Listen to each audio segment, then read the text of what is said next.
인생의 의미와 고통의 문제에 대하여 안녕하십니까? 지혜의 숲을 거닐며 삶의 깊이를 더하는 시간, 오늘의 이야기에 오신 것을 환영합니다.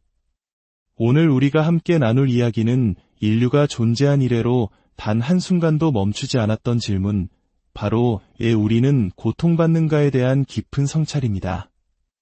이 무거운 질문에 대한 답을 찾아가는 여정을 시작하기에 앞서 잠시 여러분의 마음을 구하고 싶습니다. 만약 오늘 우리의 이야기가 여러분의 마음에 작은 울림을 준다면 좋아요와 구독으로 그 마음을 표현해 주십시오. 여러분의 작은 손길 하나하나가 저희에게는 이 채널을 통해 더 많은 이들에게 위로와 지혜의 빛을 나눌 수 있는 큰 힘이 됩니다. 그 손길 위에 여러분의 삶에 하나님의 은혜와 평강이 함께하기를 기도하는 마음을 담겠습니다. 자, 그럼 이제 시작하겠습니다. 저는 오늘 여러분 앞에 앉아서 이야기하려 합니다. 고대 근동 지방에서 스승들이 제자들을 가르칠 때 늘 앉아서 이야기했던 것처럼 말이죠.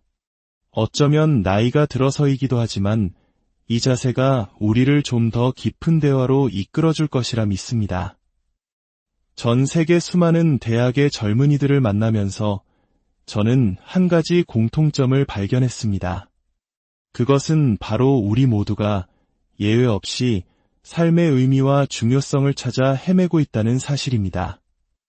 오늘날 대학가에서 가장 큰 화두 중 하나는 웰빙, 즉 어떻게 하면 좋은 삶을 살 수 있는가입니다.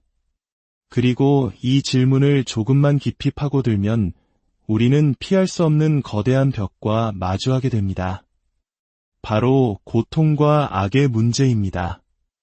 이 주제에 대해 이야기하는 것은 언제나 조심스럽습니다. 제가 감히 누구의 고통에 대해 말할 수 있겠습니까? 이 자리에 계신 여러분 중에는 다른 누구도 알지 못하는 끔찍한 고통을 겪으신 분도 계실 겁니다. 그럼에도 불구하고 우리는 이 문제에 대해 생각해야만 합니다. 지금 당장 고통받고 있지 않더라도 말입니다. 왜냐하면 우리 삶의 의미를 부여하는 인생 철학은 삶의 밝은 면뿐만 아니라 어두운 면까지도 끌어안을 수 있을 때 비로소 완성되기 때문입니다. 모든 것이 순조로울 때는 이런 질문을 떠올리지 않습니다. 하지만 거대한 문제가 우리 삶을 덮칠 때 미리 생각해두지 않았다면 우리는 속수무책으로 무너지고 맙니다. 저는 오늘 이 문제에 대한 완벽한 정답을 가지고 이 자리에 선 것이 아닙니다. 제가 할 수 있는 것은 제 삶에서 이 질문들을 다루는데 큰 도움이 되었던 몇 가지 생각들을 여러분과 겸허히 나누는 것뿐입니다. 단순하고 얄팍한 해답은 우리의 지성과 감성을 모욕할 뿐입니다. 아스피린이 암을 치료할 수 없듯이 피상적인 위로는 깊은 고통 앞에서 아무런 힘이 되지 못합니다. 먼저 악과 고통의 두 가지 근원을 살펴보겠습니다. 첫째는 도덕적 악입니다.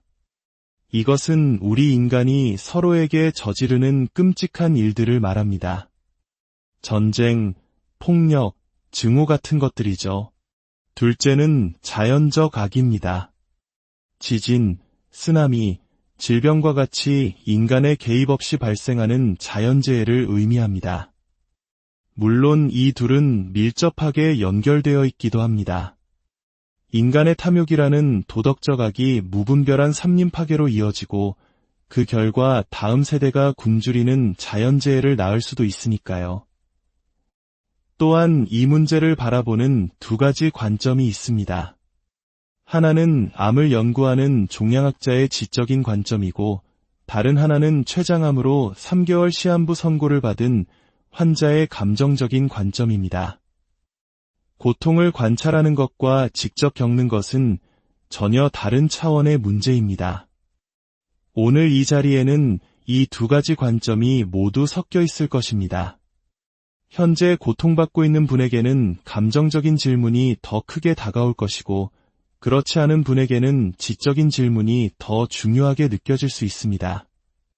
저는 이 두 가지 측면을 모두 다루어 보려 합니다. 이 지적인 질문은 아주 오래되었습니다. 스코틀랜드의 철학자 데이비드 휴문 고대 그리스 철학자 에피쿠로스의 질문을 이렇게 인용했습니다.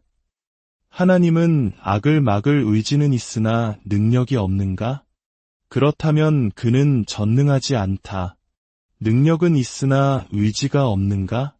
그렇다면 그는 악의적이다. 능력과 의지가 모두 있는가? 그렇다면 도대체 이 악은 어디에서 온 것인가? 이것이 바로 전능하고 전적으로 선한 하나님과 세상에 존재하는 악이라는 세 가지가 동시에 존재할 수 없다는 고전적인 무신론의 논증입니다. 물론 낮은 수준의 고통은 유용할 때도 있습니다. 뜨거운 것을 만졌을 때 고통을 느끼지 못한다면 우리는 심각한 화상을 입을 것입니다. 운동선수들은 최고의 자리에 오르기 위해 엄청난 고통을 감내합니다. 러시아의 대문호 도스토옙스키는 고통을 겪어보지 않은 위대한 인간은 상상할 수 없다고 말했습니다. 이런 종류의 고통은 우리 인격을 성장시키기도 합니다. 하지만 우리가 감당하기 힘든 것은 그 고통이 우리를 완전히 압도해 버릴 때입니다. 쓰나미로 수만 명이 목숨을 잃는 것이 어떻게 그들의 인격 성장에 도움이 된다고 말할 수 있겠습니까? 테러리스트에게 무참히 살해당하는 것이 무슨 의미가 있겠습니까? 바로 이 압도적인 고통이 도덕적 악과 자연적 악의 차원에서 우리의 이성을 마비시키고 신앙을 뒤흔드는 것입니다. 어떤 사람들은 종교가 바로 고통의 원인이라고 지적합니다. 제 조국 북아일랜드는 오랫동안 종교의 이름으로 분쟁을 겪었습니다. 제 아버지의 가게는 폭탄 테러를 당했고 제 동생은 테러리스트의 폭탄에 목숨을 잃을 뻔했습니다. 전 세계적으로 종교의 이름을 내건 전쟁은 수없이 많습니다. 사람들은 묻습니다. 그런 끔찍한 경험을 하고도 어떻게 기독교인으로 남아있을 수 있습니까? 이 질문에 대해 분명히 말씀드리고 싶습니다. 예수 그리스도는 정치적 폭력을 선동했다는 혐의로 체포되어 재판을 받으셨습니다. 하지만 로마 총독 빌라도는 그에게서 죄를 찾지 못했습니다. 왜냐하면 예수님께서는 자신을 체포하러 온 군인들 앞에서 제자들에게 칼을 칼집에 도로 꽂으라고 명령하셨기 때문입니다. 베드로가 칼을 휘둘러 대제사장의 종의 귀를 베었을 때 예수님께서는 그 귀를 다시 고쳐주셨습니다. 이 행동은 상징적입니다. 종교를 지키기 위해 무기를 드는 순간 당신은 사람들의 귀를 잘라버리는 것과 같습니다.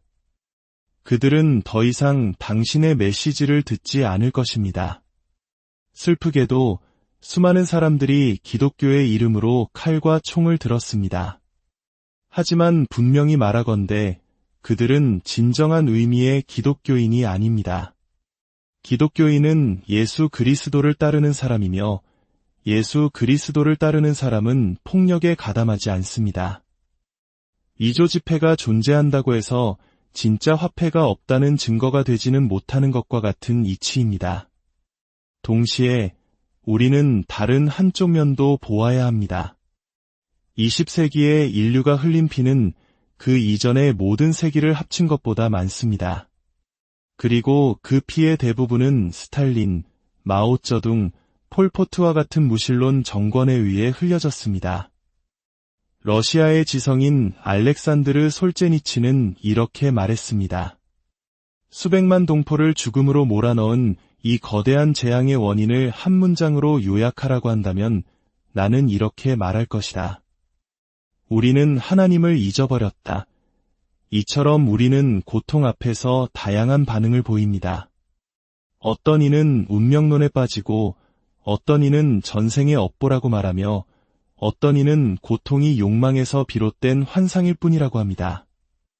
그리고 많은 사람들이 이 고통이야말로 하나님이 없다는 최종적인 증거라고 결론 내립니다.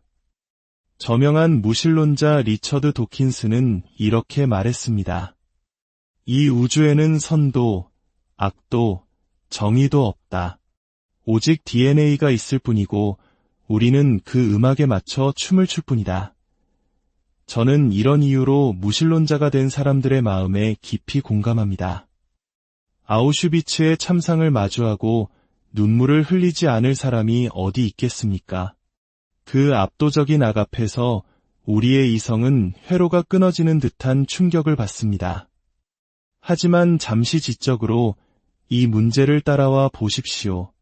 만약 무신론이 해결책이라고 생각한다면 한 가지 질문에 답해야 합니다. 리처드 도킨스의 말처럼 이 세상에 선도 악도 없다면 왜 우리는 악의 문제에 대해 고뇌하는 것일까요? 악이 존재하지 않는다면 악의 문제도 존재하지 않아야 합니다. 하나님이 없다면 우리는 선과 악이라는 개념 자체를 어디서 가져온 것일까요? 절대적이고 초월적인 가치 기준이 없다면 선악의 기준은 그저 개인의 주관적인 의견에 불과하게 됩니다. 도스토옙스키는 다시 한번 말합니다. 신이 없다면 모든 것이 허용된다. 이것은 무신론자들이 비도덕적이라는 말이 아닙니다. 제 주변의 많은 무신론자 친구들은 도덕적으로 저를 부끄럽게 할 만큼 훌륭한 사람들입니다. 도스토옙스키의 지적은 더 깊은 차원의 이야기입니다. 하나님이 없다면 선과 악에 대한 궁극적인 지적 정당성이 사라진다는 것입니다. 그렇다면 하나님이 우리를 도덕적 악을 저지를 능력이 없는 존재로 창조하실 수는 없었을까요? 물론 가능했을 겁니다. 하나님은 도덕도, 선도, 악도 없는 로봇들의 세상을 만드실 수 있었습니다. 하지만 그 세상에는 여러분이 존재하지 않았을 것입니다. 왜냐하면 여러분은 자유의지를 가진 인간이기 때문입니다. 기독교적 관점에서 볼 때 여러분 안에 있는 가장 위대한 것은 여러분이 하나님의 형상대로 만들어졌다는 사실입니다. 여러분에게는 또는 아니오라고 말할 수 있는 능력, 사랑하거나 미워할 수 있는 능력이 있습니다. 하나님은 왜 이런 위험을 감수하셨을까요? 우리가 자녀를 낳는 것을 생각해보면 그 이유를 알 수 있습니다. 우리는 자녀가 자라서 우리를 거부하고 끔찍한 범죄를 저지를 수도 있다는 것을 압니다. 그럼에도 불구하고 우리는 그 위험을 감수하고 생명을 세상에 태어나게 합니다. 왜냐하면 우리는 로봇이 아닌 인격적인 관계를 맺을 수 있는 자녀를 원하기 때문입니다. C.S. 루이스의 말처럼 사랑이 가능한 세상은 필연적으로 미움도 가능한 세상이어야 합니다. 자연재해의 문제도 마찬가지입니다. 하나님은 지각판이 충돌하지 않는 지구를 만드실 수 없었을까요? 흥미롭게도 제가 뉴질랜드 지진 현장에 가기 직전에 읽었던 책에 따르면 지각판의 움직임은 지구의 생명체가 존재하기 위한 필수적인 조건이라고 합니다. 지각판의 움직임 때문에 수많은 사람이 죽었지만 동시에 그 움직임이 없었다면 우리 모두는 존재할 수조차 없었다는 역설이 생깁니다. 우리는 밤늦도록 커피를 마시며 선한 하나님이라면 마땅히 이렇게 하셨어야 해와 같은 논쟁을 벌이지만 결코 만족스러운 답을 얻지 못합니다. 왜일까요? 모든 토론이 끝난 후에도 현실은 우리에게 두 가지 얼굴을 동시에 보여주기 때문입니다. 바로 아름다움과 철조망입니다. 우리는 장엄한 우주와 알프스 산맥의 아름다움을 보지만 동시에 악성 종양과 전쟁의 참상, 강제 수용소의 철조망을 봅니다. 이 두 가지가 뒤섞인 그림, 이것이 우리가 사는 세상의 모습입니다. 저는 수학자입니다. 수학에서는 어떤 질문에 답할 수 없을 때 다른 질문을 던져보는 방법을 사용합니다. 선한 하나님이라면 라는 질문에 답을 찾을 수 없다면 질문을 바꿔봅시다. 제가 평생을 바쳐 고민해온 질문은 이것입니다. 이 혼란스러운 세상의 모습 그대로를 믿고 맡길 수 있는 하나님이 존재한다는 증거가 어디에 있는가? 이것은 엄청나게 중요한 질문입니다. 우리의 모든 의문이 풀리지 않은 채 죽음을 맞이할 것이라는 사실 앞에서도 우리가 신뢰할 수 있는 하나님이 계시다는 증거가 있는가? 저는 그 증거가 있다고 믿습니다. 그리고 그 증거의 핵심에 바로 기독교 신앙의 중심, 십자가가 있습니다. 기독교의 핵심 주장은 놀랍기 그지없습니다. 창조주 하나님께서 우리에게서 멀리 떨어져 계신 것이 아니라 친히 이 행성을 방문하셨다는 것입니다. 그분은 인간의 몸을 입고 이 땅에 오셨습니다. 이것이 어떻게 가능했을까요?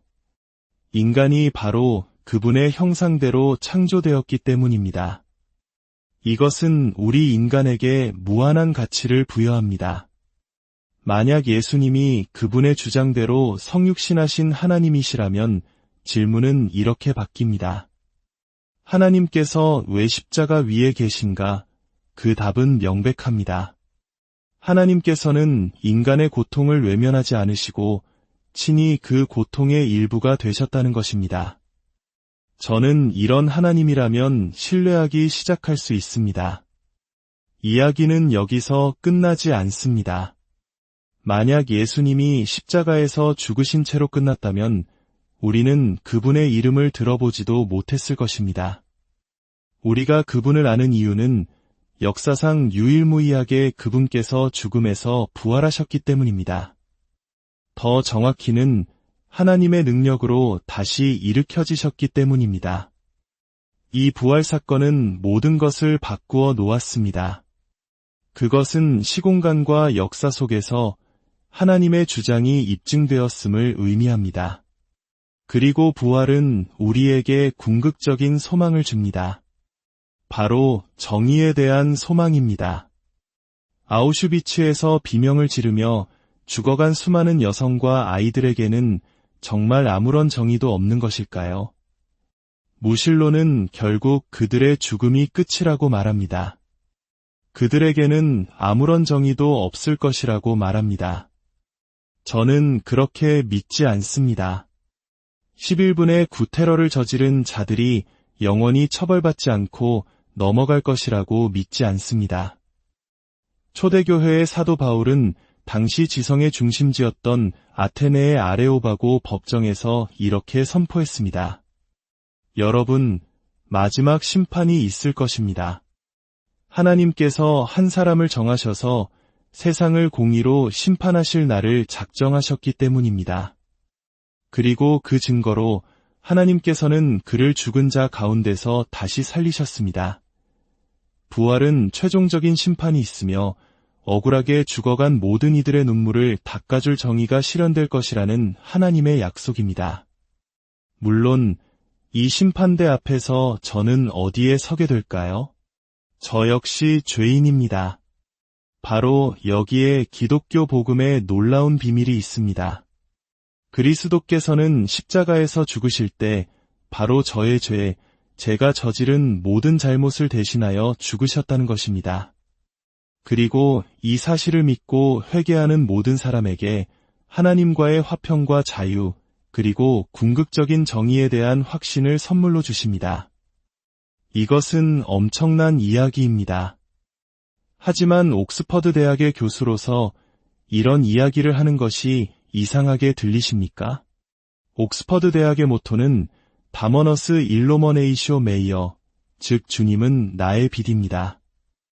서구의 위대한 대학들 대부분이 바로 이 진리를 믿었던 사람들에 의해 세워졌습니다.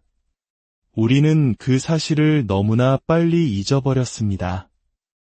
이제 질의응답을 통해 여러분의 질문에 답하는 시간을 갖겠습니다. 어떤 분이 수학이 자신의 인생에 많은 고통을 주었다고 농담 섞인 질문을 하셨습니다.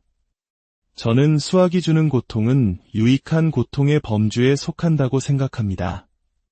우리가 무언가와 씨름하고 질문하고 마침내 그것을 통과했을 때 얻는 교훈과 기억은 무엇과도 바꿀 수 없습니다. 저 역시 수학으로 고통받았고 학생들을 가르치는 사람으로서 그 고통의 경험이 없었다면 학생들을 제대로 도울 수 없었을 것입니다.